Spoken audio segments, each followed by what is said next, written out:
Mike here with Betapixels. It's been a minute since we last talked, and what started as a summer hiatus kind of turned into a full-blown summer break, and then one thing led to another, and fall came and went, and here we are. But we're back. Mind you, it wasn't all sipping Long Island's on the beach. There really wasn't even any beach involved for the most part. It's just, you know how it goes. You have plans, and then life makes plans that are slightly different than yours. I did do a fair amount of traveling and some side work with photography throughout the summer and into the fall, and here we are. Welcome back, everyone, to the 9th episode of the Betapixels Podcast, where today we are joined by Wham Bam Sam Lucas. To find out why this man has 4 names, how cameras and petroleum engineering go together, They make a terrific pair. They went together like lamb and tuna fish. and a whole lot more are wrapped up in this delicious little morsel of an episode. Thanks for coming and enjoy the show.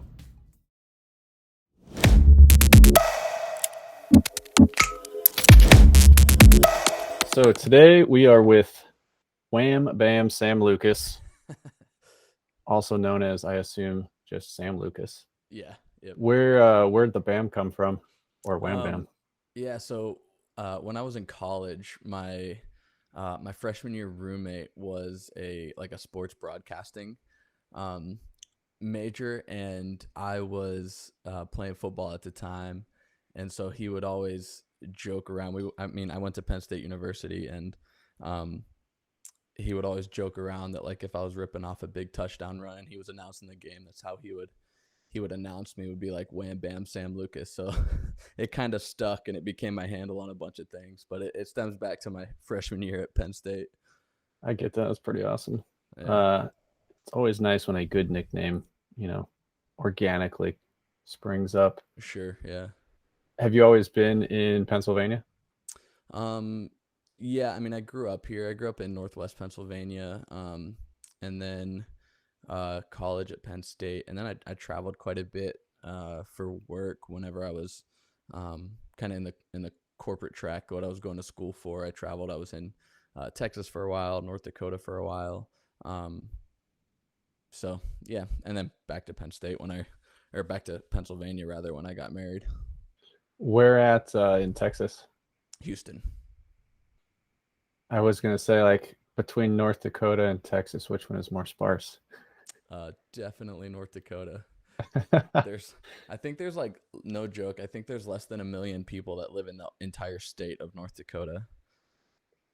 That's crazy. I've got some family that lives down in Texas, and going there a few times. It's like Houston's definitely a big city, and like they've got some other big ones, but it seems like in between those cities, it is just a vast wasteland of heat. Oh, dude, for sure. The like Midland, Texas is definitely pretty. There's nothing. Sure. Yeah, it was pretty eye-opening when I was there earlier this summer in Houston. I was kind of looking at taking a couple of small little trips, like day trips. And I thought, well, before this last time I was there, also the last time I went to Texas, I stayed in the Houston and Austin area. And I'm like, okay, I've seen what I feel is an okay amount of the east side of Texas. Maybe I'll take a short little trip over to the west side of Texas. That'll be kind of fun. Yeah. Pull it up on Google Maps, and I see it's like a 10-hour drive. I'm like, dear God. Yeah, exactly. Yeah, it's, from one side to the other, man, it's a haul. I did the drive from Houston to the west side of Texas, like the Guadalupe Mountains, and whatnot. And I did that drive once to go check out the mountains and whatnot. And it was a long drive. Of course, the same thing when I was in North Dakota was the same thing too, because I lived right in the northwest corner of North Dakota, so I was like 20 minutes from the Montana border. And so if I would go drive, like, I'd go spend weekends in Glacier National Park in Montana, and it was like a 10-hour drive from the border of Montana over to the west side of Montana where Glacier is too. So the states are huge, man. We don't get that in the East. I think Pennsylvania, you can go diagonally corner to corner in like 6 hours, and that's like the longest route you could possibly take through Pennsylvania. But Yeah, I was gonna say, growing up in northern Indiana, I live horizontally. I'm like right in the middle of the state, and then about 10 minutes from the Michigan border. So oh yeah, either direction, it's about an hour and a half to Illinois, 2 hours to Ohio, and then 10 minutes to Michigan. So the nice. concept of having to go that far is Right. kind of crazy to think about. Yeah, for sure. What brought you back to Pennsylvania after that? Was it family related or? Um, yeah, I got a job. Well, I went to school for petroleum engineering, which is what I was traveling for. I was working for an oil company, and I was doing a bunch of traveling, with them and whatnot. And then I got an opportunity to come back to Pennsylvania and teach a leadership development program on Penn State's campus. And at the time I was young, I was single, I was really interested in the opportunity. The oil industry had just taken a pretty big hit in terms of going from like $160 a barrel down to like $35 a barrel. So a lot of jobs, if you weren't like a veteran at these oil companies, you were getting laid off and whatnot. So I figured it was a great time to try something new. So I kind of took that plunge. And it was actually at that position working at Penn State is where I picked up a camera for the first time and really started shooting. So it kind of changed the course of my whole life in multiple ways. So yeah, man, it's interesting how that stuff plays out. And when was that? What year was That that? When? that would have been 2015. 2015. Yeah, that is. I was gonna say that's quite the pivot from petroleum engineering. Like, how does that Yeah, lead into photography and videography yeah, and all that? yeah. The short answer is that it doesn't. it was it was like I said. I had I was at Penn State. I was kind of going down this leadership development. I was working with students, doing some leadership development with them, and we had some events going on that we needed some promo materials for, and we didn't have the budget to hire anybody to do that stuff. So I picked up a camera. I was like, well, I'll give this a try. And I think like a lot of people um, that pick up cameras for the first time, they do it because they don't have the budget or they can't afford to hire somebody to do it for them. So they're like, well, I'll borrow a camera or beg, steal, and borrow whatever gear I can and try it out for myself. And then they end up really, really liking it. And that was what happened to me. And then I just kind of stuck with it to the point where, um, I started doing the side hustles, started getting the little weekender jobs here and there, shooting for friends and whatnot, and then realized I could probably take this thing full time, which was in 2017. And so in 2017, that's what I did. I took it full time. I started my business, and it's been not so smooth sailing ever since, but we're making it. Struggling artist, I believe, is the term. Yeah, that was definitely true early on. It hasn't been, thankfully, not so much. Um, Not so much recently. I'm actually a better business person than I am a photographer, so that helps me out. What did you do during that part-time era, like in between starting up and pivoting over to full-time? Yeah, I was still doing the working, teaching students at Penn State Hmm. with the leadership development stuff. And then it was, how we all get plugged in with it. I started shooting some weddings and started doing some odds and ends kind of couples portrait photography, different stuff like that. And at the time, I got married in 2017, and so the company that I ended up hiring to shoot our wedding, they found out I was interested in doing it myself, and so they started bringing me on to shoot some weddings with them, to second shoot some weddings with them. That's And awesome. I spent about a year doing that with them. And they just gave me some great opportunities and some great experience. And it was that kind of year that was, like I said, like 2017 into 2018 is when I kind of was making that transition and realizing I could do this full time for myself. I probably jumped uh I probably jumped in a little too early. I wasn't quite ready, I think, to go full time when I did. I probably could have stood to do like maybe another year of doing it as a side hustle before I I jumped in with both feet, but I didn't do that. And there were some hard lessons learned, but I think it also probably accelerated the growth because making it was kind of a necessity at that point. It wasn't really, I didn't have the luxury of just doing it on the weekends and maybe this works out, maybe it doesn't. It was like, well, I'm in this thing now, like I gotta make money. So it was pretty scrappy. That's pretty crazy, Yeah. but also awesome. So that was around 2017, 2018. What did you go full on into like wedding photography and continued with the odds and ends, or is that kind of when you started or were approached by, is it Kairos Creative? Oh Is that yeah, how you pronounce Kairos. it? Yeah, that's my business. That's my brand that I started. At the time, I wasn't branded at the time. I think I kind of set up that branding and set up my business officially under Kairos Creative, in like midway through 2018. But yeah, I was just kind of grabbing everything I could, reaching out to local businesses. I actually started more on the video side. A lot of my work came in the form of people wanting videos and different stuff in the video space before the photo work came, which is funny because I picked up a camera for the first time to shoot photo, but then somehow people started assimilating me with being a video shooter, and now it's kind of funny. I kind of view myself more as a filmmaker than a photographer because it's like the split is like 80-20. Like I shoot way more video than I do photo. But I love it all. But That's interesting. And that's been like an organic, like everyone approaching you just wants video.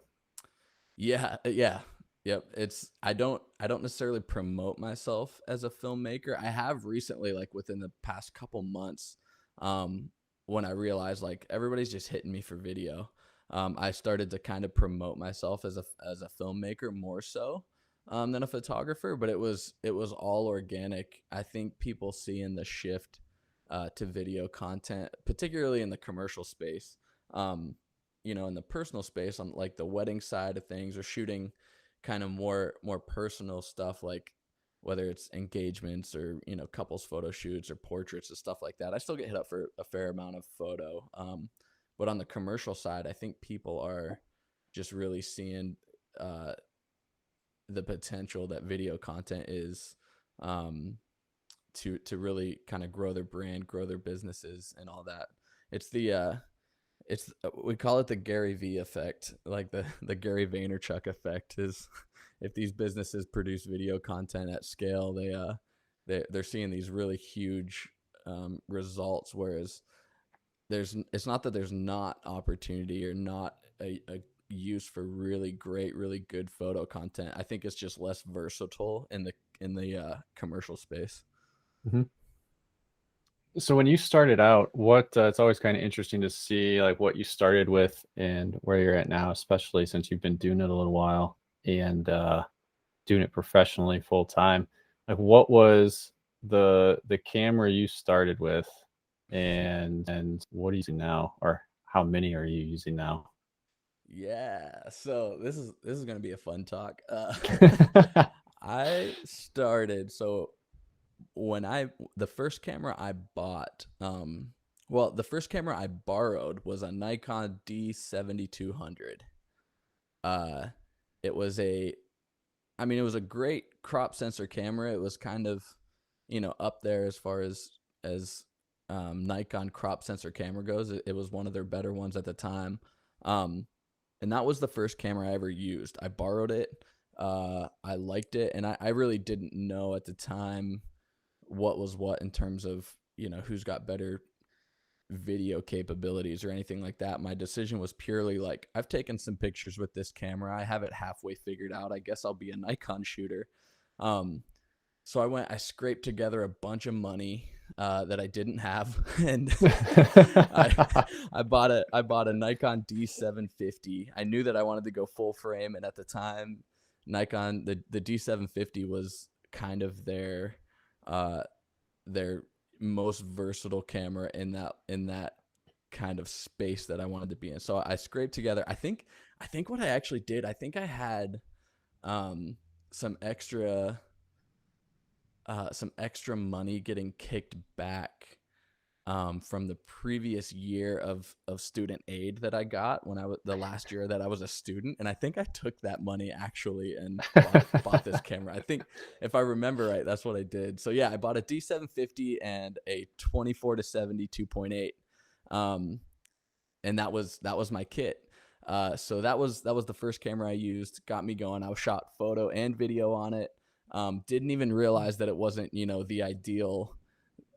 the ideal setup for shooting video. I was just making stuff with it. And then, as time went on and I started to go down the YouTube photo and video influencer world, I realized that Canon was significantly better equipped on the video side of things. And if I wanted to be a hybrid shooter, that maybe I should jump over to Canon. So I did that. I sold the Nikon gear. I went into a Canon 60 Mark II. And then I bought a couple of lenses. I bought a 24-70 and a nifty 50 and whatnot. And then from the 60 Mark II, I had that camera for a handful of years until the EOS R dropped. And when the EOS R dropped, I knew the R mount was going to be, the way of the future for Canon cameras. So if you're a Canon shooter, you're going to want to get in on that RF lens mount as quick as possible. Funny enough, I did that. I got an EOS R pretty much immediately. I was an early adopter on the EOS R, but I have yet to own an RF lens. I've still just adapted my EF lenses. And the reason for that is now I shoot with a C300 Mark III cinema camera and a 1DX Mark III, and I have a pair of EOS Rs, but I'm not gonna invest a bunch of money in RF lenses whenever I've got an $11,000 C300 Mark III cinema camera that's an EF mount and a $6,500 1DX Mark III that's an EF mount. I'm just gonna adapt my EF lenses. So that makes sense. So yeah, I jumped onto the mirrorless train early, but I didn't go with the native RF lenses. I've just been adapting all my EF glass, and I've got so much EF glass laying around. It's ridiculous, but such is life. How's the because I've never actually shot with Canon. How are the trade-offs when you have to use adapters? Is there any big degradation? No, I've rented some of the RF lenses just to see, because I was curious myself. Am I leaving something on the table, particularly on the photo side? Am I leaving anything on the table by adapting EF lenses to these RF bodies? And really there isn't. I noticed zero difference.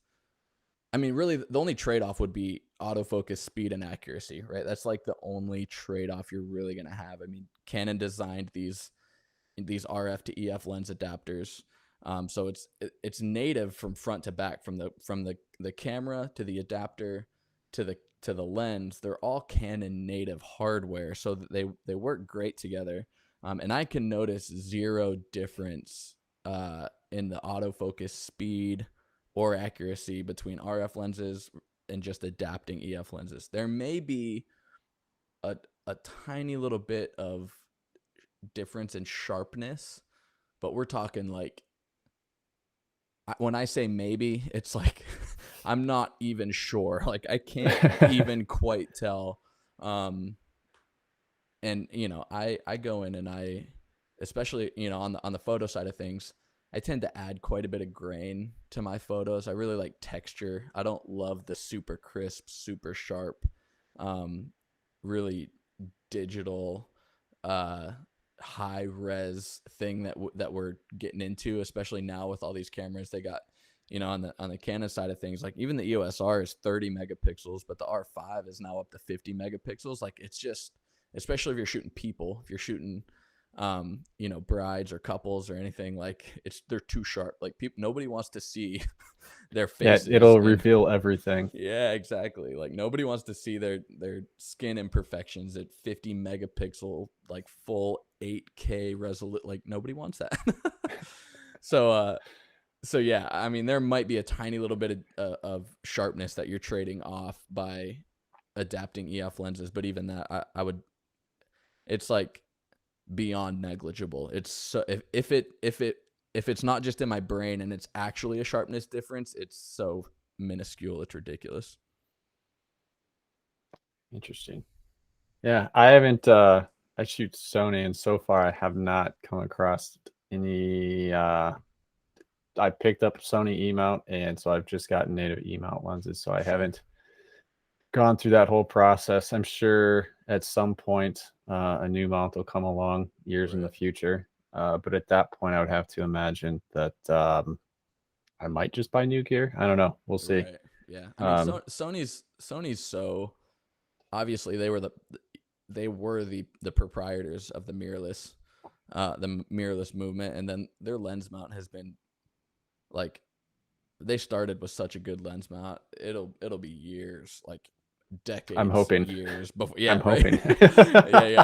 Yeah. I never want to switch systems again. I switched. Obviously, I said I switched from Nikon to Canon, and I didn't even have a massive amount of gear at that point. But it was not a fun process. It wasn't a cheap process, that's for sure. I can only imagine. Yeah, dude. That's crazy. So what? Now with your brand, you said you do mostly video. Like what are some of the and commercial? What are some of the things that you shot recently? If you can talk about them. Yeah, for sure. So, I mean, it's wedding season, so there's always there's always weddings. I think I'm buried like 6 deep in terms of my editing backlog for weddings right now. So, a pile of weddings, and I try to limit my volume of weddings. I try to shoot no more than 10 weddings a year. Yeah, fewer if I can. And what I did, I just started raising my prices to the point where the volume naturally fell off because I priced myself out of being possible for a lot of the market. And I just tapped into that higher end of the market, the people that are willing to pay between $5,000 and $7,000 for a wedding film. And then I just shoot like between 5 and 10 weddings a year. And I just let that be a portion of my income. I can count on those 5 to 7 weddings generating anywhere from 30 to 50 grand a year for my business. And that way I'm not dying shooting, 25 weddings a year like I used to. So definitely some wedding projects. And then I recently just finished up a narrative. It's called The 10th. And it was for a director who is pitching a series. I don't know if you've heard of The Chosen, is on Netflix. But it's a series about the life of Jesus. So it's a Bible-based narrative series that's on Netflix. And I was approached by a director who is pitching the same studio who produced that series on a different storyline, similar in the same vein, in the sense that it's Bible narrative storytelling. So we just shot a pilot for them to pitch to that studio, to that production company. So that is a recent project that I was on set for, and I was the director of photography on that one. No idea if that'll turn into any more work, but that is the photography and video, or just photography? Well, for video, I mean, we call the, I mean, I was what they call the cinematographer, but in the film world, we call, even though you're shooting video, you're the cinematographer, we still call it director of photography. It's kind of a misnomer, if you will, but so I shot that. I recently shot a project for a company called Wolfgang Man and Beast. They are like an outdoor adventure brand.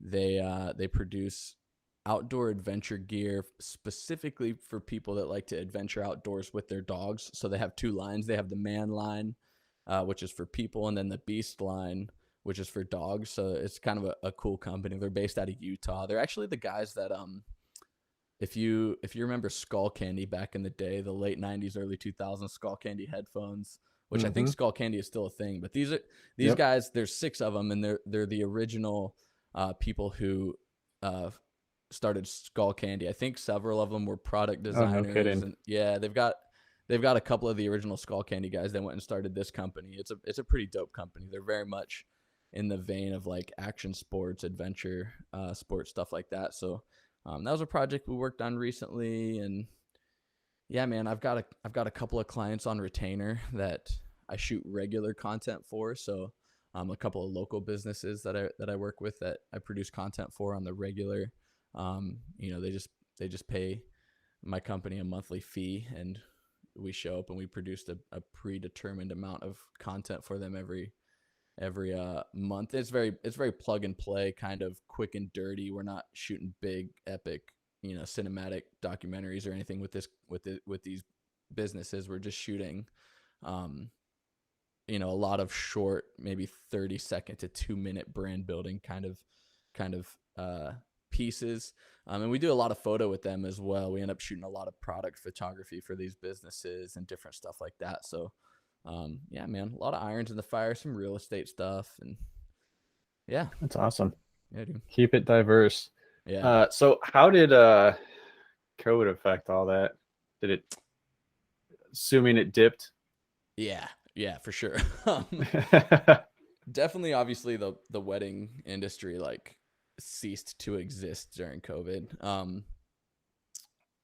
Especially like the peak of like the shutdowns and the peak of quarantine was happening when wedding season was also peaking. So we had an insane number of so last year I actually scheduled more weddings than I wanted to. And I started sending out, last year was the first year I started booking out remote teams. So hiring out teams to go shoot weddings for my business that I just wasn't even showing up to. So we booked 15 last year with the intention to, send these teams out to different locations, different venues and whatnot to shoot these weddings. And then obviously myself and my normal team going and shooting as well.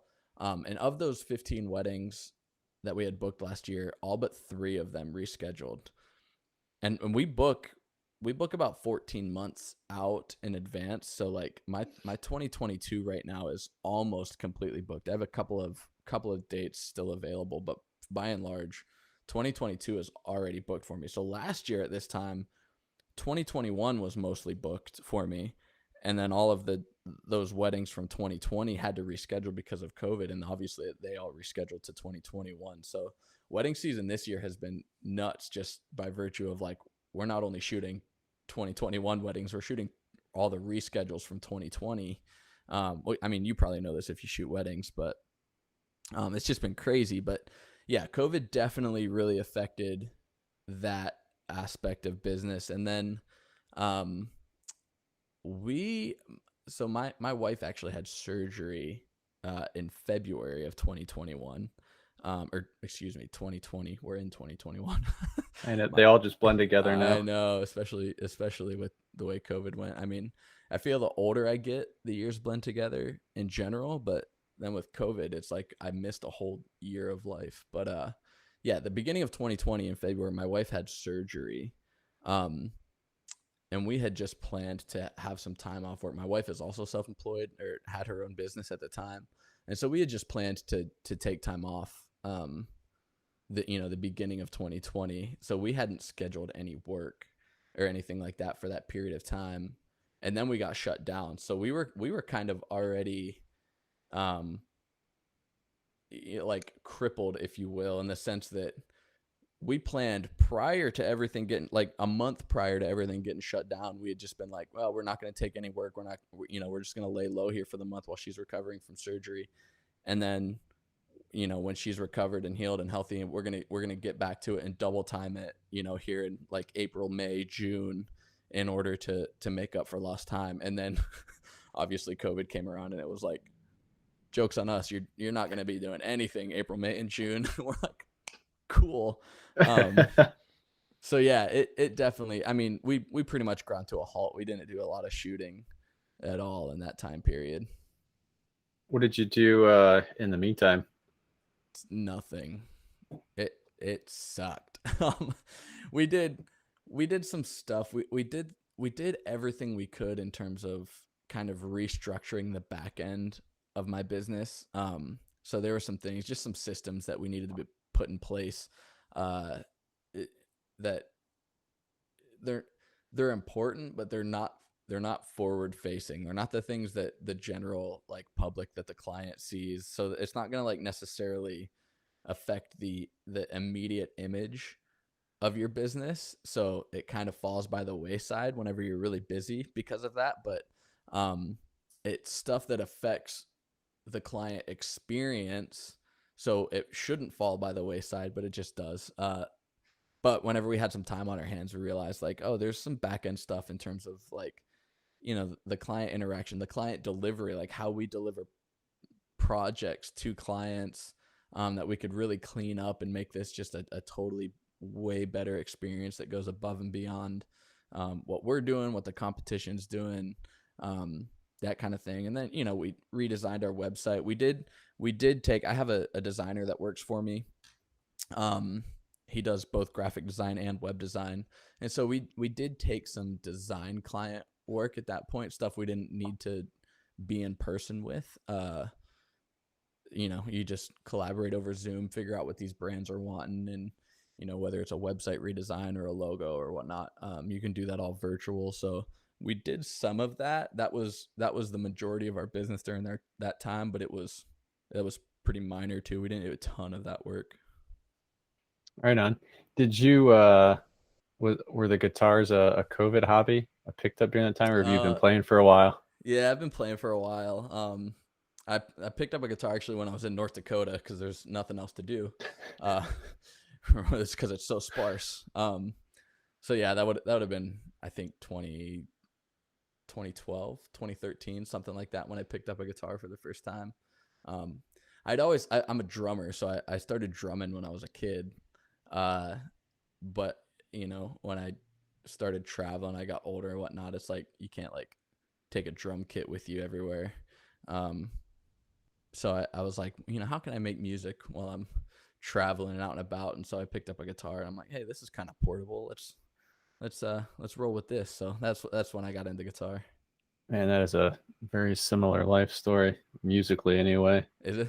Yeah, used to play drums a lot, and then the last house we were in, it was small, but the drums fit in the basement. However, it was small and very close to the other houses, and you could very easily hear them outside. Nice.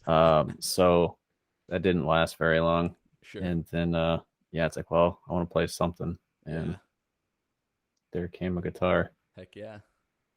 What do you like to play? Man, everything.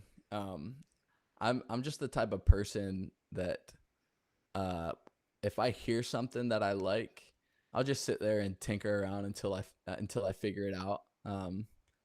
And that's just kind of been, it's very, you know, it's very hobbyist. I'm very much a hobbyist. I don't gig. I don't play, you know, with anybody. I don't go out and play in public or anything like that. But it's kind of funny. I think the obsession with gear kind of transcends through everything I do. I love camera gear. You know, I get really into the gear. I very much understand that it doesn't make me a better photographer. It doesn't make me a better filmmaker to have, you know, the craziest gear setup in the world, but I just enjoy it. You know, I enjoy the gear. I enjoy learning about it. I enjoy nerding out with people about the gear. You know, guitar's the same way for me. I've got 4 guitars. I've got a sick pedal board setup. I've got this gnarly stereo amp setup. And I don't gig. and it makes no sense why I have the setup that I do, except I just enjoy the gear, man. Hey, at the end of the day, that's all that matters. Right? Yeah, I just have fun. As long as you enjoy it. Exactly. So what, I know we were talking a little bit about this the other day, but you're a Mac user, and Apple just came out with some nice new Macs that'll take between a few weeks and a few months to get, depending on what. Have you used any of the M1 Max yet? I'm just curious with all, because you're more video based. And I know that when I moved over from an Intel Mac to an M1 Mac for photography, at least, with the exception of Lightroom Classic, it was phenomenal. Yeah. Yeah, I haven't used any of the M1 stuff yet, and it's because I've been doing so much more video work. So right before the M1 Max came out, I upgraded. I went from, I had at the time, it was the last 15-inch MacBook Pro that they made. So I don't know if that was, I think it was maybe 2018 was the model year. Maybe it was 2017, but right before they, It was 2019. was it? Yeah. Whenever they upgraded from the 15-inch to the 16-inch MacBook Pro, I had that last 15-inch MacBook Pro, and it served me great for a long time. Even on the video side of things, it served me great. I was shooting H.264 compressed video footage, so that machine was able to handle it perfectly fine. And it was a relatively high spec 15-inch MacBook Pro, so it wasn't the baseline either. So photo editing, the video editing I was doing at the time, it did fine with. And then when I upgraded my cameras to the C300 Mark III and the 1DX Mark III, both are shooting 4K RAW and 5.5K RAW video footage, respectively. The MacBook Pro started to struggle a little bit. So I see that. Yeah. So I went to an iMac at the time, and I got the 2020. It's maxed out, so it's got the 10 core i9. It's got the I think it's the Radeon Pro 5700 XT, 16 gigs of VRAM, 128 gigs of RAM. I've got the 8 terabyte internal SSD. It's a beast. But I got that right before the M1 Max dropped, and I'm glad I did, because if the M1 Max were out at the time, I would have been slightly tempted, I think, to pick up get a Mac Mini and just spec it out and be like, let's see if this will do the job. And then it definitely wouldn't have done the job editing this raw video footage. So yeah, I haven't used any of the M1 stuff yet. These new, the M1 Pro and the M1 Max that they announced yesterday is the first glimmer that I've gotten of being like, all right, Apple Silicon is coming, that I'm going to be able to do the video workflow that I do on Apple Silicon, but it's still just not quite there yet. So we're still holding out for, if the iMac Pro makes a resurgence, right? Or what the next Mac Pro looks like, with Apple Silicon, and what they do there, because the newest MacBook Pros, they basically just made bigger chips and slapped more stuff on the die. Right. I mean, I'm seeing what they're talking about when they talk about the scalable architecture of Apple Silicon. It's literally, there's no difference. It's just bigger. It's just more surface area. It's but it's more surface area, more speed. Yeah. So more cooling. Yeah, that's the important part. For sure. It's really interesting stuff, man. So, as far as your travels go, after, we'll kind of pivot back to COVID. Such a happy topic. I know. Right? After a lengthy time of not traveling, what was the first place you went afterwards? Oh, that was more than 20 miles from your house. Where was it, man? I know the last place I went before COVID, I was filming a wedding photography course with my friend Eric Floberg in Chicago. That was the last place, and that was actually Chicago was getting shut down as we were filming that, and he was like, that was when all the unknowns were we don't know what's gonna happen. They use this word shutdown. We don't know what that means. Are you gonna be able to travel across state lines? And he's like, dude, if they announce that you can't travel, be ready, because you're gonna pack your crap and get out of here, because I want you to be able to get home to your wife. But the first place I went, actually, you know what? I think the first place I traveled post-COVID was we went to this is kind of a bold move, but we went to Riviera Maya, Mexico. Yeah. Got to risk it for the biscuit. Yeah, exactly. And that was the beginning of this year. I say last year, 2020. We talked about that. Early 2020 was when I went off the deep end as far as photography goes, and it was a really shitty year to go all in, because it's like, cool, now I want to go everywhere that I've ever been again, because it's a whole new experience, new things to do. Sure. And just shoot. And then COVID happened. What's like the coolest trip you've been on to shoot anything? They're kind of two different things. The coolest trip I've been on, which was before I was really, and I say like deep into photography, before I had like more professional gear. It was back in not too long ago, still in 2019. I went to Poland and Germany. Nice. And at that time it was the tail end of, I was taking a ton of pictures, and up until that point, like every year I would get like whatever phone had the best camera at the time, that was the one I had, and like a gimbal, whatever would fit the phone at the time. And just like an Osmo Mobile or something like that. Well, actually, I wish I would have done that. At the time I got a it was I want to say it was Volta, which it almost kind of sounds like a scooter brand, but it was not a scooter brand. The few things that I liked about it over like the Osmo and some of the like two other big name brands at the time, like I think DJI was one, or maybe that was the Osmo. But there were like two other main brands, and then this one, which wasn't necessarily just a no name, but it definitely wasn't as popular as the others. But it had several features that I liked that the other one didn't. And then it also had wireless charging built in, so you didn't have to deal with like the cable and everything. Sure. However, that company ended up going defunct, presumably sometime last year.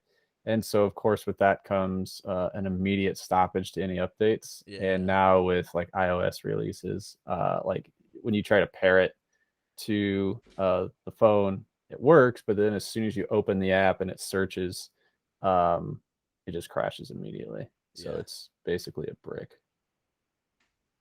Yeah, that's rough. That's the worst thing. I hate all these hardware manufacturers. I mean, even DJI does it, which like at this point, I don't think DJI is going anywhere.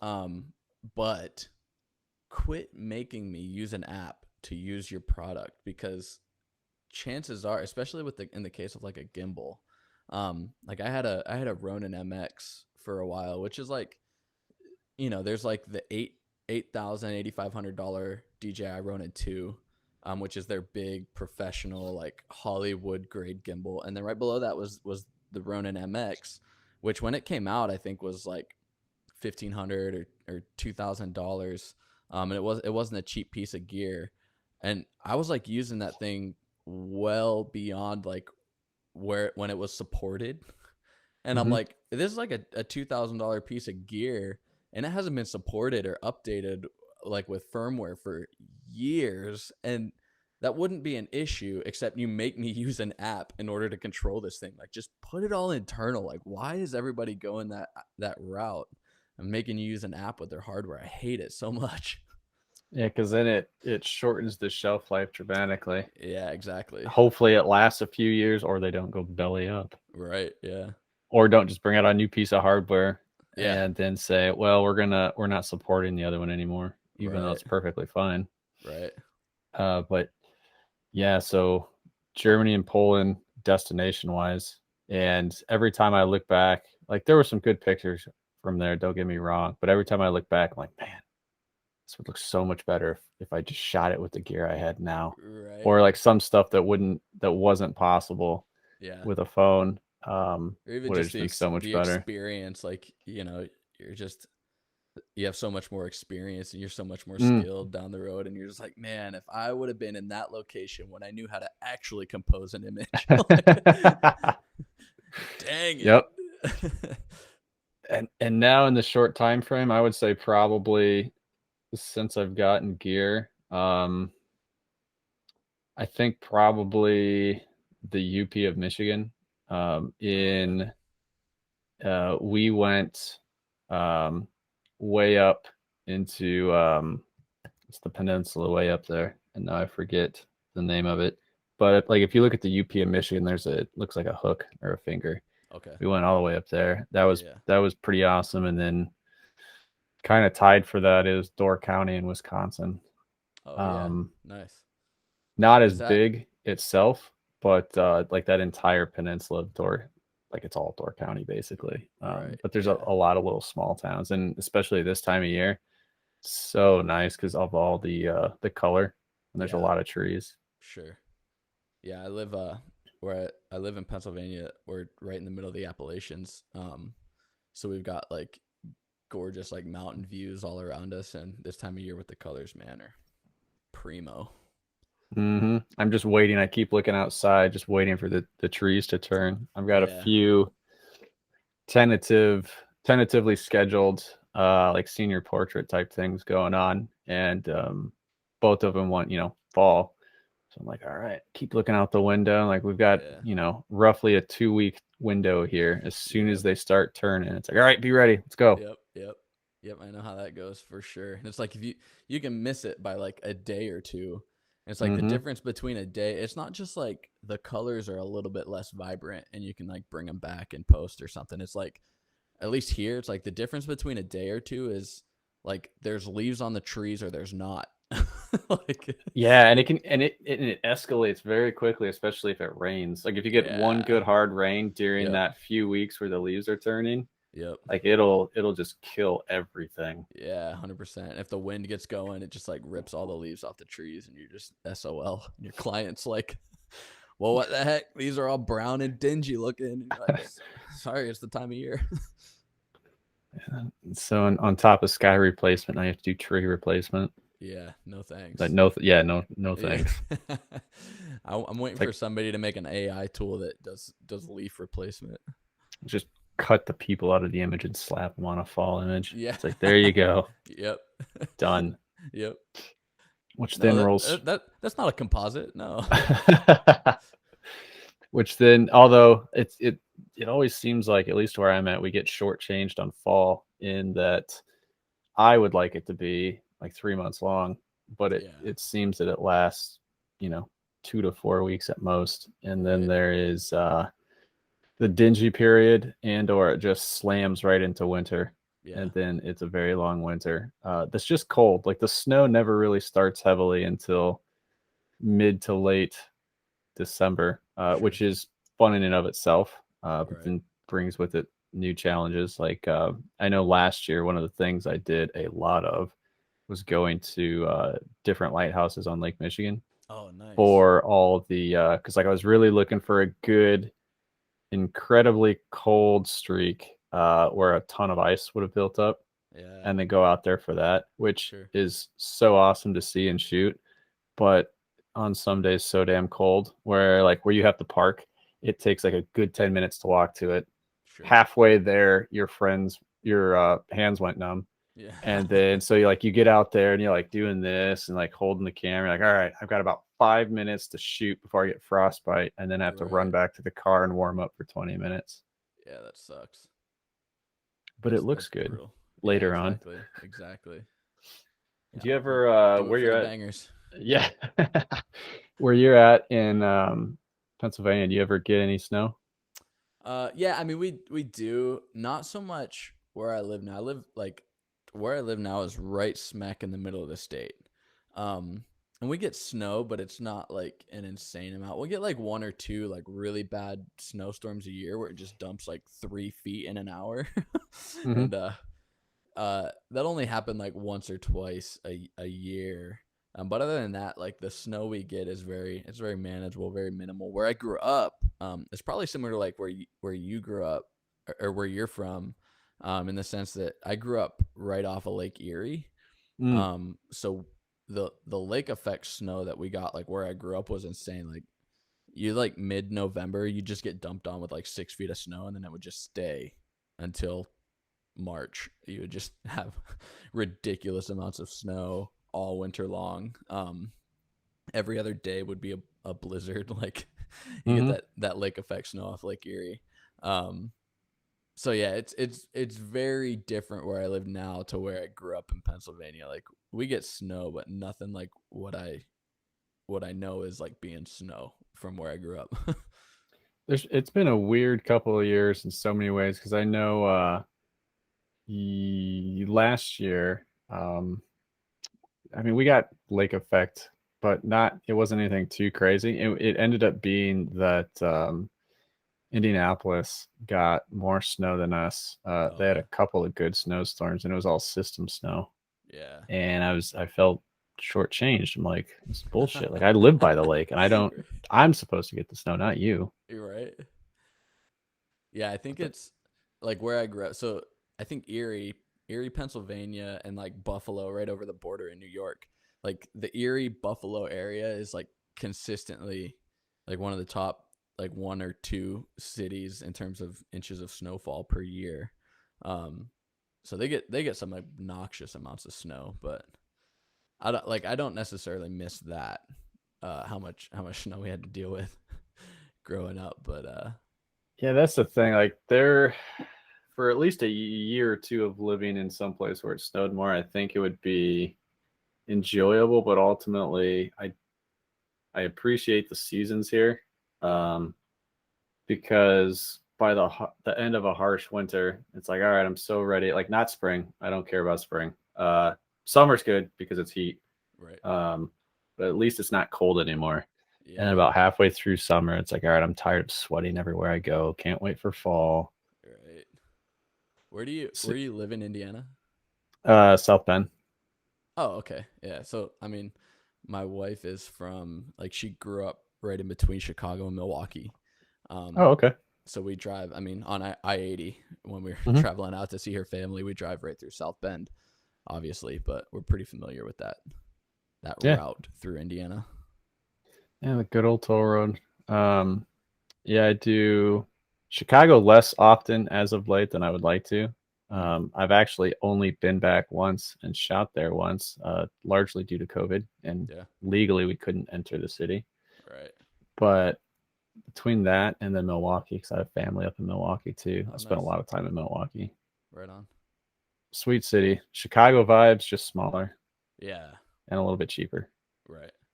It's got Milwaukee always reminds me. I don't know if you've ever been to Pittsburgh, but Milwaukee, long time ago though. Yeah, Milwaukee very much reminds me of Pittsburgh. I mean, the size is very similar. I think Pittsburgh's a little bit bigger in terms of like the actual city area, but Milwaukee's just got so much like suburban spread out area around it. But you know, it's a working class city. There's a lot of industry there. So it gives me very similar vibes to Pittsburgh for sure. Oh wow, this is interesting. Pittsburgh is 300,000 people. Is it? I have no idea. I would have guessed more, honestly. Wait, let me make sure I have the right one, because there's also one in Kansas. Yeah, I feel like that can't be right. I'm pretty sure 302 as of 2019. No way. Yeah, that is nuts. Is that like is that the like actual city of, or is that like the greater Pittsburgh area? That looks like the city. That's weird, man. Yeah, Because definitely would have guessed. Greater city area, it says about 2.3 million. That sounds about better. Yeah, that makes significantly more sense. So it was, Milwaukee City's like 6. Although I don't think they really have a classification or a grouping of an area like Pittsburgh does, where it's like, oh yeah, and it sprawls in the sense of like Pittsburgh, like, oh, we're gonna just annex all this other area. Well, I think Pittsburgh, it's easy to draw boundaries because it's literally like mountains on 2 sides and then rivers on the other 2 sides. So it's like, I mean, you literally have to drive through tunnels in order to get into the city. Like you have to drive through a mountain to get into the city in Pittsburgh. So it's like very easy to draw those boundaries and be like, anything on the other side of the mountain is not Pittsburgh. inside of the mountain, like bounded by the mountain, or the water is in the city. And it's like, I guess that makes sense. But then there's obviously so much like suburban area around it too that they don't count as like the city of Pittsburgh just because it's not on the point. Mm-hmm. Have you, in your travels to Chicago or westward at all on I-80, have you ever stopped in Gary? We tend to not stop in Gary on purpose. If we can avoid it, we do. That is a normal response for sure. Yeah. And I would usually do that as well. Yeah. Do you ever shoot or interested in at all like abandoned buildings? Yeah. I mean, I'm always interested. Anything that's Well, see, you got to stop in Gary. Yeah, right. Like anything that's out of the ordinary and has a unique story to tell, which that is something that, I mean, dude, Gary to me. So my dad was a machinist my whole life growing up. So he was in the steel industry. So, having knowledge of metal, where a lot of the big steel industry and big aluminum industry is, Gary's a very prominent city in that sense. Like Gary, Hammond, that area, there's a lot of steel mills, a lot of like smelting houses and stuff like that. So my dad always talked about Gary because that, like, some of their suppliers would be shipping a lot of steel from Gary and whatnot. And so it's interesting, that whole area, that whole like Lake Michigan corridor area, the industry there is super interesting.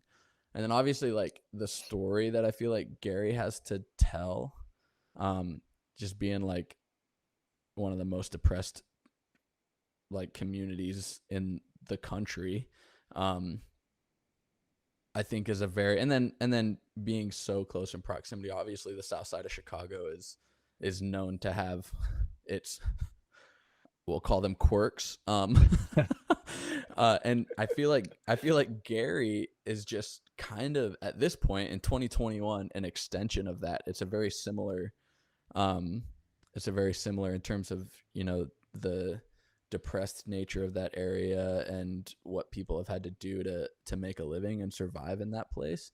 Yeah, it's a super interesting story to me, and it would be like the exact kind of thing I'd want to make a documentary film about. But yeah, I don't know. You have to go there first. That's it's interesting too, because they have like it seems like they're well aware of the draw, especially now for a while, since like urbex has been a thing. And they're capitalizing that in the small ways that they can, in that, like, to go there and kind of get a get out of jail free card, or allow you to trespass, is just pay for a film license, which is only $50. Not that you would really get stopped or kicked out of any building anyway. Because when I was looking to go there in 2020, I saw online in some forums they're saying that you had to purchase a license, and it's like, well, that seems odd. Really? Right. And like everything I would be paying me in order to get exposure. Everything I could find, no one had ever been stopped and asked explicitly for, a license. Like, there were a couple times they were in buildings that weren't on the approved list to go into. And then they would just ask you to go outside and not be in that building. Sure. But otherwise, it's pretty wide open. And at least in terms of urbex, that's the exciting part, in that, where, like, around here, you're not going to find too many abandoned buildings. And if you find one, like, it's very clearly marked no trespassing. There's probably 1 million cameras on it. Sure. But in Gary, it's like literally point and pick one. Every other building is abandoned. Yeah. And like, you could just go into anything. Yeah. Which is exciting, to say the least. I feel like at Gary, they're like, literally, if there's anybody that wants to come to our town, we'll let you do whatever you want because you came to our town. Like they're just so excited to see an outsider. Yeah, just to get anyone in there. What did I see? I saw an article not too long ago that was like they're they're selling off properties, like some of these abandoned properties and stuff like that. They're selling them for like $100 for like the whole property, just to try and attract anybody who wants to like come in and develop, or like literally anything to spark any kind of development, because that community is just in such decline that they're kind of grabbing at straws at this point. It's freaking crazy. Yep, that I saw. I thought it was Gary. Obviously the hype factor is tech, trying to get tech into your city in any way. Yeah. Because Detroit's not a tech city, but they've definitely pushed hard on it in the last few years, and they're starting to come away in their own ways. And I know that recently, I thought it was Indiana, Foxconn was looking to come back. Foxconn actually came in Wisconsin, just north of Chicago. It's actually, that's where my wife's family is from. It's Racine, Wisconsin, Kenosha, Wisconsin. Foxconn built a huge facility that is still largely empty. Yeah, and it's still largely incomplete. It's actually they built half of a huge facility, and that half of a huge facility is huge itself. So it's kind of mind blowing to imagine how big that complex is going to be. Yeah, it's crazy how that evolved from what they were going to build to I don't think they're actually building anything now either, but like what they're planned to build in the not too distant future is a dramatic downscope of what they had originally planned. Yeah. And now that building just sits there. I know, right? It's crazy because like they Foxconn, when they came in and they built that facility, like they had to pay the city to upgrade the infrastructure of the whole town. So they redid all the roads, they redid all the power grid, like everything. And Foxconn, it was on Foxconn's ticket because of how much increased traffic just Foxconn alone was going to bring to that community. And there, I mean, industry over there is huge, man. Like Amazon's got like 5 facilities that are massive. We're talking like buildings that are a square mile of indoor space. They're huge. And Amazon's got like 5 or 6 of them. They've got a fulfillment center, a couple different shipping centers. Uline, the packing company that makes like cardboard boxes and bubble wrap. And you're like, how big can a packing company be? They've got like 6 buildings that are bigger than Amazon's buildings. Like, the industry is massive in that area. Yeah, the amount of space they have in some of those factories, and like, Gary doesn't have those, but like in Detroit, some of those old car manufacturing places are just insanely massive. Yeah. There's the one actually on I-80, but in Ohio, just over the Pennsylvania border in Lordstown, Ohio. It used to be a GMC factory. I don't remember what. I think they made the Chevy Cruze there.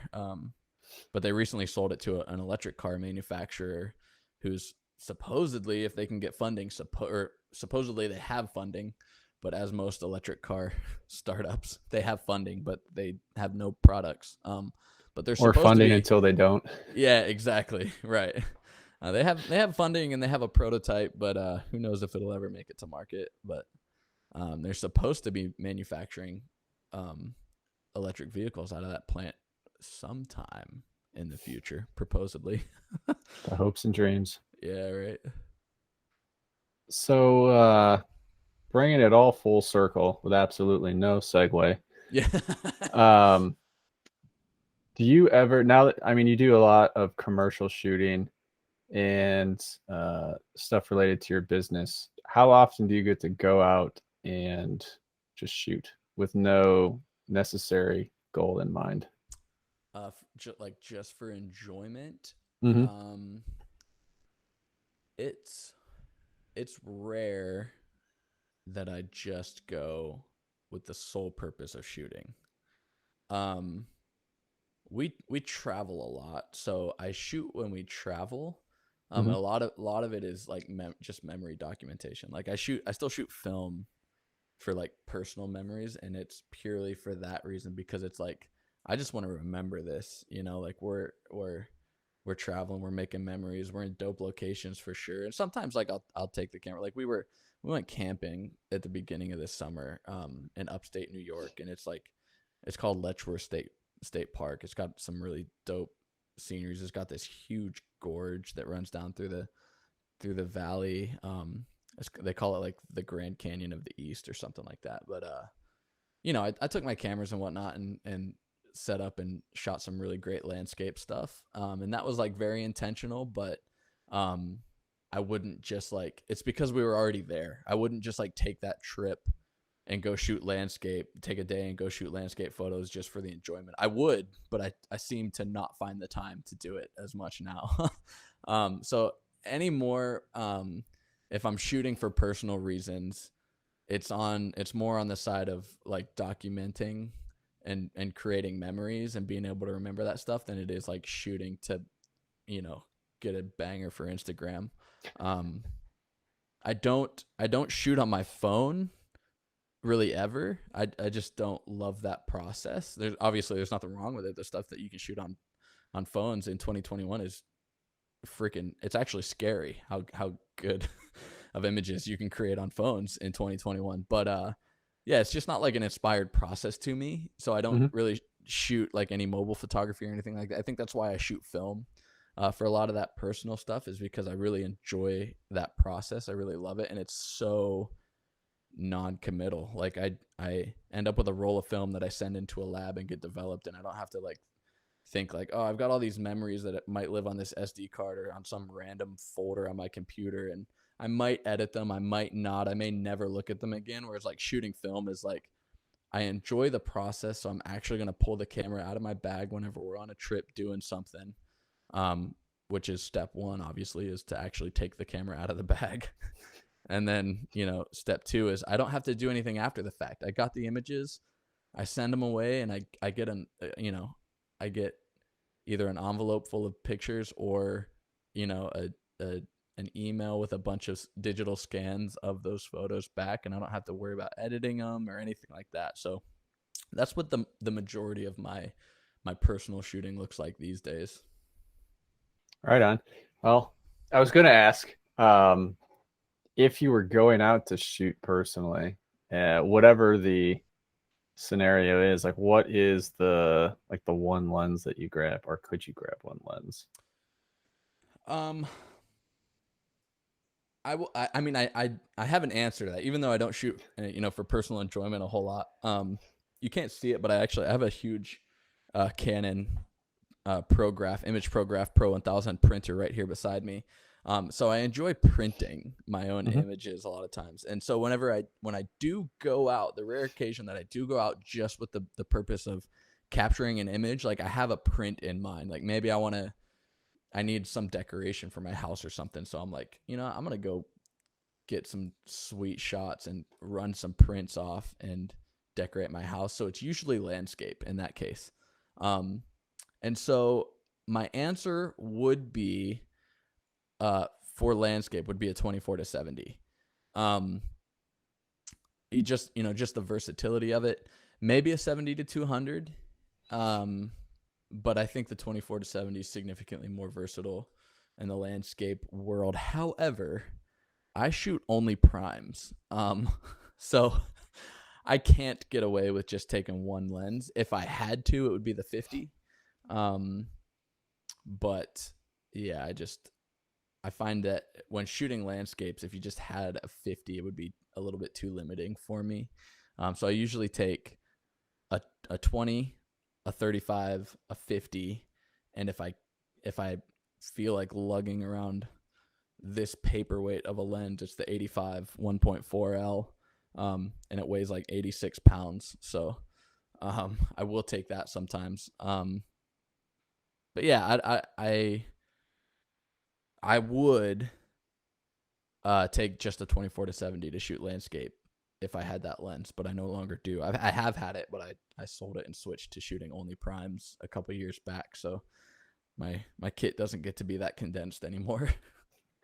So if 2020 was the deep end, 2021 is like the trench at the bottom of the ocean that I then fell into. Um, I don't have any primes yet. I never say never. Right. But I've got a 70 to 180. It's probably been my main, my both my favorite and the one that I've used the most. Is that a Canon lens? Uh, Is that the old school 70 to 180? no, it's a Tamron lens Oh, for yeah, Sony yeah. E-mount. Yep. Um, that one's probably been my most used by far. I've got a 14 to 24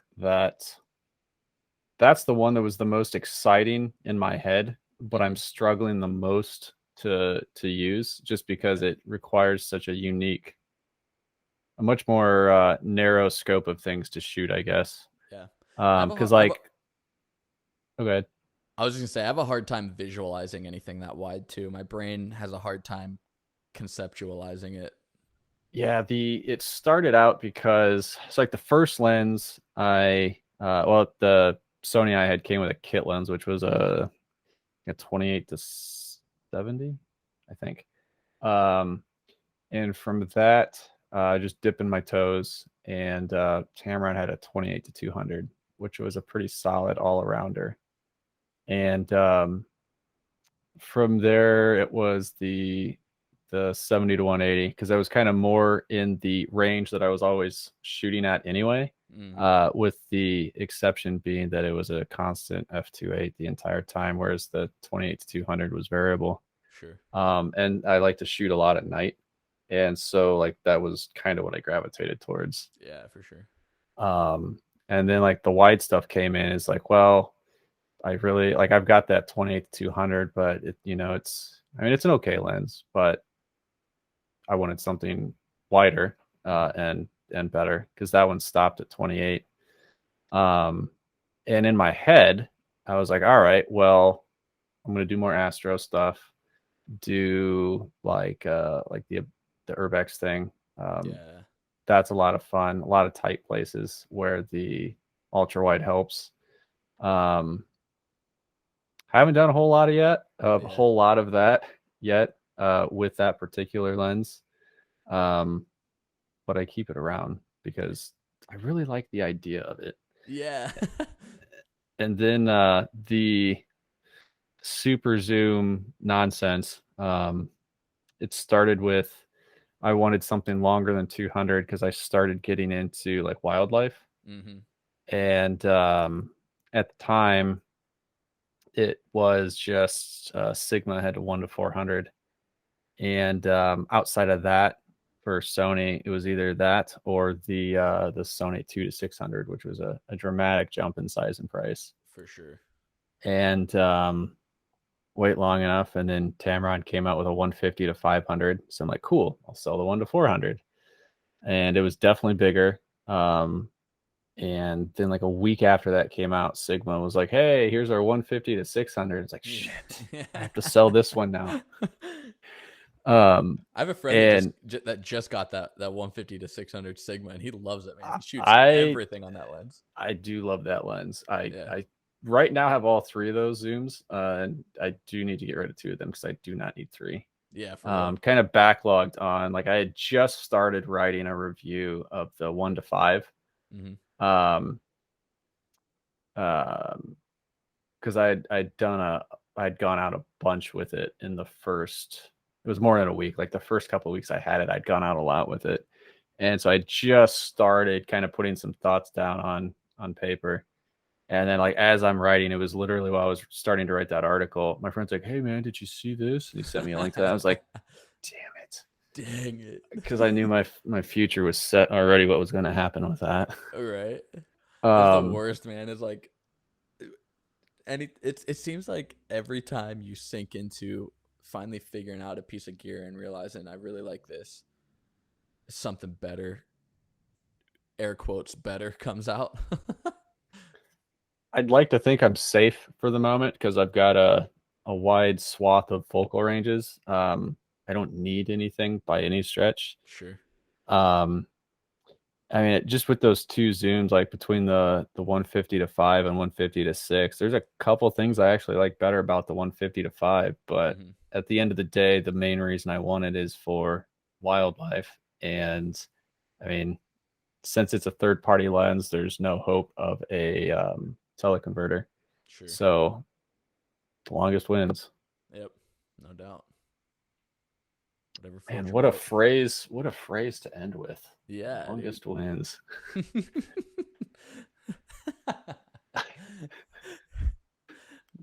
Can't plan those things. We're just gonna leave that there. Yeah. Nice. From no segues to punny puns. Right. But yeah, next time, anytime you drive by and you don't have to run away right away, or if you end up, do you still have? I think you said it was your wife's family, or she grew up in Wisconsin? Yeah, I mean they all still live there. Her family still lives there, so we make that drive quite frequently. So the next time you're up that way, let me know. Like I said, I go up there a lot. Go out and shoot maybe or something. Yeah, dude, for sure. Well, Sam, it has been a treat, and I'm glad we finally got to do this. I know we've pushed off this podcast at least 14 times. I know, dude. It all started when I got COVID. Yeah. When was that? Oh, it was about 6 weeks ago at this point. I think that was like whenever we had first scheduled to do this. I think was like it was in that window of time, like right around 6 weeks ago, and then I got COVID, and I was like, actually thought I might be dying. So it went well. Having COVID? Yeah. Dude, I'm not gonna lie. I gotta be careful because I don't know who's gonna listen to this, but I wasn't a naysayer about COVID. Like obviously I knew COVID was a thing. I knew it was dangerous for a certain group of people. And I was doing my part to, protect said people. But personally, for me, I just kind of had the perspective of like, if I get COVID, I will be all right. It'll probably be similar to the flu. I'll do what is necessary to protect the people who around me who are compromised, but I'm not going to worry personally about myself getting COVID all that much. And then I got it. And it sucked, man. It was like the sickest I've ever been. Definitely in my adult life, but maybe in my life period. Like the first day, like I spiked a fever. That night I was going to bed and my fever was 104 plus. And at some point I woke up in the middle of the night and like, no joke, I probably should have gone to the ER because like, I swear to God, my fever was over 105, which is like, they say you can sustain brain damage if you have a fever that high too long. And probably because my fever was so high, I might've been like a little bit delusional, but there was a moment where I actually thought I might die. Like the pain in my body, plus it's like 2 a.m. and I got this raging fever. So my brain's not completely working anyways, but I was like, this is actually horrible. Like I've never had a fever to the point, or like just the flu where I've been like that miserable. It's always been like, oh, this sucks, but I'll get over it. I'll be fine. This time, man, it sucked. And then also I was supposed to run a marathon, October 9th. I was supposed to run a marathon. So, 6 weeks ago, I was in pretty prime shape. I was really healthy. I was in marathon shape, about to start, what we call the taper, which is the last month of training prior to running a marathon, where you start to kind of taper off the mileage and get your body really rested up for the race. So I was like just about to start my taper when I got COVID. So I was like in arguably the best shape that I could be in. I was marathon ready by and large in terms of my fitness level. And it's still, dude, like, so all the things that, I'm young, I'm healthy. COVID won't affect me that much. It's like, COVID won't kill you, but it sucks. Like it freaking sucks, dude. So yeah, I don't want to get it again. That's for sure. I said that's an aggressive taper right there. Just cold turkey. Exactly, dude. I went from running 160 miles a month to running 0. Have you started back up running again? Yeah. Yeah. Just, I've attempted a couple of long runs since having COVID, and they all didn't work out. The fitness just it's been very gradual coming back, but just this past I think it was Sunday, and went out and I logged it was nice and easy. It was about 8 minutes 10 seconds per mile for 11 miles, and it felt solid. I felt like I could have gone for another 6-7 miles and probably turned it into an 18 mile or something like that. So that's the first long run I've done since I had COVID that I was like, I feel halfway normal. I feel halfway like myself. So I had a friend that got it at this point a few months ago, and he was a runner as well. Still is a runner, but his comeback has definitely been prolonged. He's like, man, this sucks. Like, it's been over 2 months and going out and running like a quarter of what he used to do. He's like, I'm visibly winded. Yeah. And that's, I mean, when I was running on Sunday, I mean, 2 months ago, doing a 20-mile run at 8 minutes a mile, my heart rate would have been like mid 150s, like maybe 156, 157 beats per minute, somewhere in there. I went out and I ran 11 miles at 8 minutes and 10 seconds per mile, and my heart rate was almost 170. It was like 167 beats per minute. So like my fitness definitely isn't like pre-COVID level fitness, but it's starting to feel semi-normal again. But I'm definitely working a lot harder to do a lot less still, 6 to 7 weeks after the fact. So it for sure sucks. Noted. Don't get COVID. Yeah. That is the goal. Don't get COVID. Well, we'll have to do this again. Yeah, dude. Hit me up anytime. I will. This is supposed to kick back off. There's no season, no reason for the long hiatus, but I'd like to get back into continuous shows again. Sure. Once a week seemed like a pretty good spot. Yeah. I was usually doing them on a Tuesday, published them on a Thursday. Although this one, just given this week's schedule, it's probably going to be next Thursday. There you go. Right on. But cool. Well, it was great hanging out with you. Great talking to you. And we will chat again. Right on, dude. Hit me up. For sure. Oh, any social media accounts or website you want to plug or give out to people? Yeah, I mean, obviously Wham Bam Sam Lucas on Instagram. I believe it's separated by underscores. Wham_Bam_Sam Lucas. Sam Lucas on YouTube. KairosCreativeCo.com. Yeah, you can go check out my work. Get connected. I love getting connected with people on social media. I mean, we connected on social media. I think you just randomly hit me up on Twitter and were like, dude, you want to be on my podcast? I'm like, heck yeah, I want to be on your podcast. Let's go. So it's one of my favorite things is like just meeting people by chance and then turning it into something fun like this is like my favorite thing about social media. So definitely hit me up on there. Oh yeah, for sure. Cool. Will do. Thanks again, Sam. Yeah, man, I appreciate it. Anytime. Yeah.